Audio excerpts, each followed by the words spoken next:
On this episode, we're here at Dark Horse Architecture talking about the value of investing in design and virtual reality.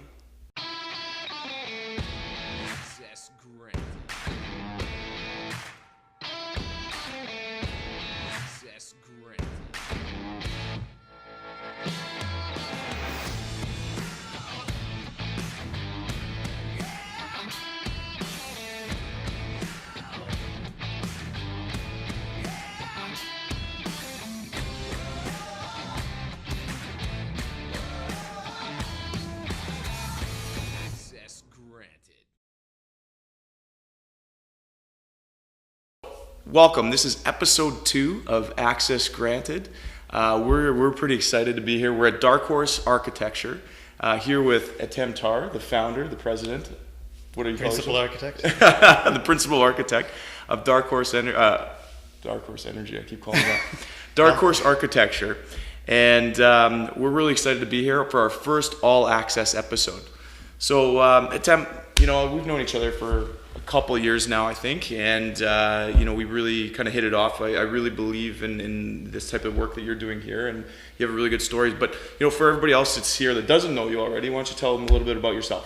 Oh, for sure. Thank you first of all for having me in this exciting series of do you call it podcasts? Video blogs, video podcasts, blogs, yeah, vlogging, which is amazing. Okay, in brief, I moved to Winnipeg approximately 6 years ago in 2010. The short story is my wife is from Winnipeg originally. I met her while she was a student in Istanbul, my hometown. And we met. At one point we decided to get married, and at one point we decided to move here to Winnipeg. I was a registered architect already in my homeland, and when I moved here, I joined a local company, a very good company, and then 5 years after that I got registered, and the events basically led me to taking this big leap of faith and going forward to start up my own business, and here I am. Right. Yeah. Very cool. So Ethem, we have a lot of clients that are professionals and business owners. What can you tell them about investing in design and architecture? Brent, thank you very much. That's a great question, and I think design and architecture becomes very important for a business when they start thinking about their identity, so that differentiates themselves from the rest.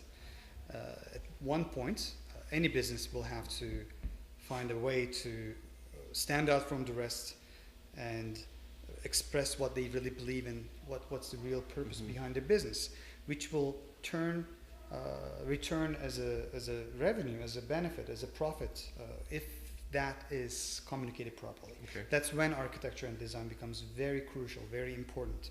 How you shape your business, where it's located, and how the business basically puts itself in a building, in a space, with the furniture, with the people. It's not only important for the customers, it's also important for the staff as well, and the vendors sometimes.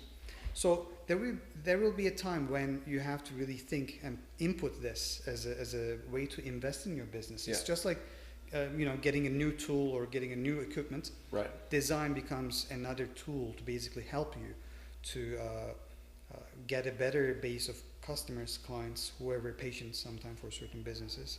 So that's why I think, and what I do as a business, Dark Horse Architecture specializes in creating unique spaces, interiors, even sometimes furniture for small to mid-sized businesses, right now only in Winnipeg, of course, to better differentiate themselves, to stand out, to attract and retain more clients, more customers. That's awesome. I love that. Yeah, like one of the things that really drew me to your story, Ethem, was that actually I think that it's very similar to the way that we handle our clients, in that you like to get to know your clients, your customers, before you get to like to know what their lifestyle is, what they're trying to accomplish, how they live, and then ultimately design around that. And I think that really spoke to me about your process, because we take a similar approach with how we work with our clients and really getting to know them, understand what's truly important to them. I look at the way that you do design is similar to how we structure investment portfolios, in that it's not the same building isn't the best building for everybody. It has to be customized to their solutions, just like an investment portfolio needs to be customized to a person or a family or business's unique situations as well. So that's what really spoke to me in the way that you design for functionality, for for purpose. That's so true. I'll give you a quick analogy on this. We're human beings and we like to take care of stuff on our own. That's why we like do-it-yourself projects. And we like, dressing ourselves, grooming ourselves, putting stuff. But there's one thing that we can never do. We can, even though we look at a mirror to see our reflection, it will not be the actual genuine, Whatever. It doesn't matter. Yeah.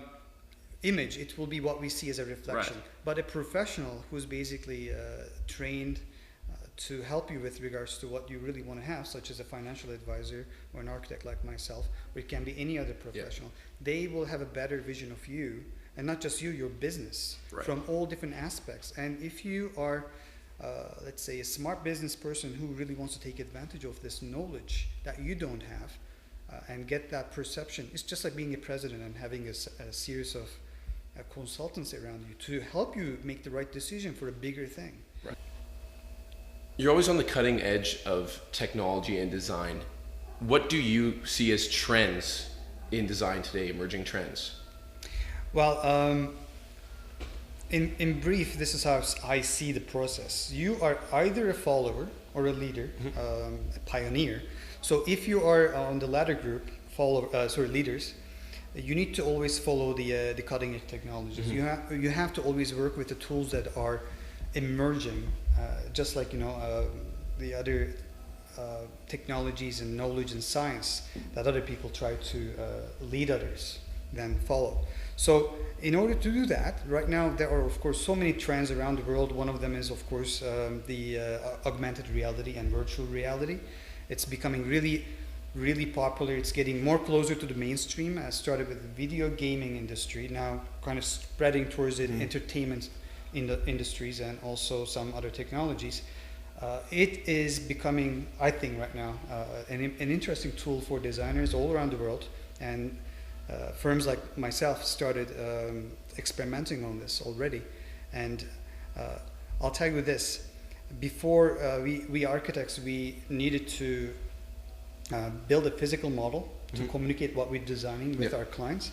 And of course, lately we started using architectural renderings to draw in three-dimensional images, but it was never the same. It was just basically a photography.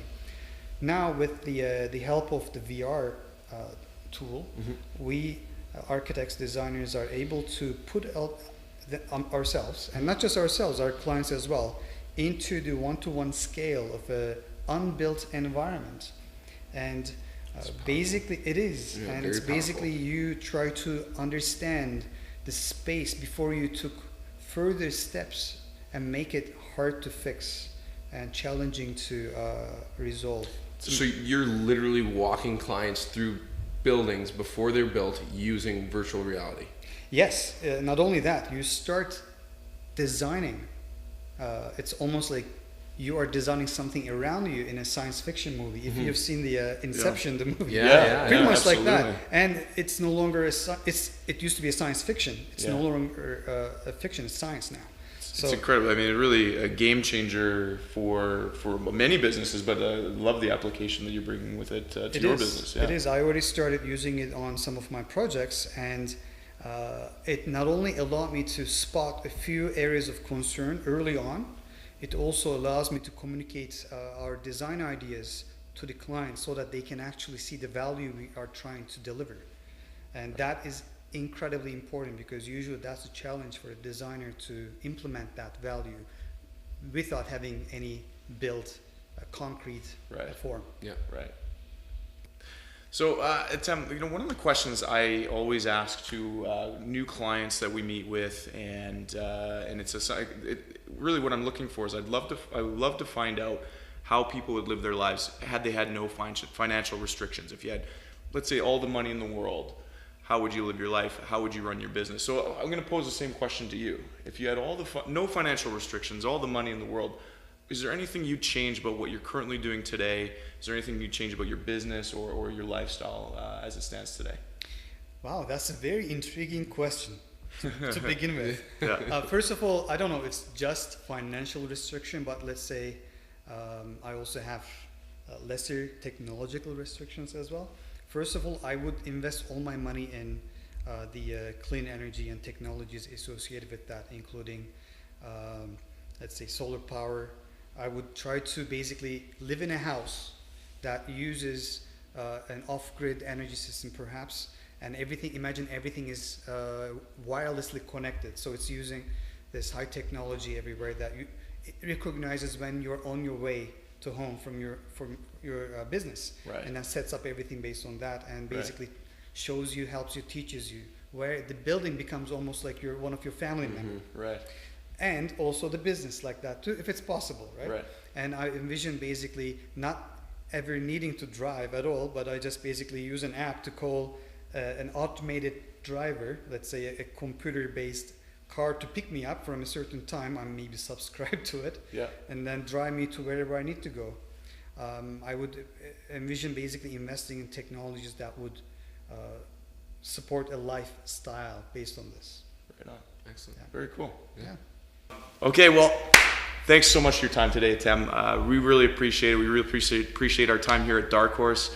So we know you've got stuff to do, family and work to do. So we're gonna leave it here. But everybody else, remember to subscribe to our channel. Hit the button right here. Click here. Send us your questions to cgwfamilywealth@nbc.ca. Send us an email. Go to cgwfamilywealth.com for our website, and stay tuned for episode 3 coming up soon. So with that, ready, Aim. fire. Access granted. Access granted. Access granted. Access granted.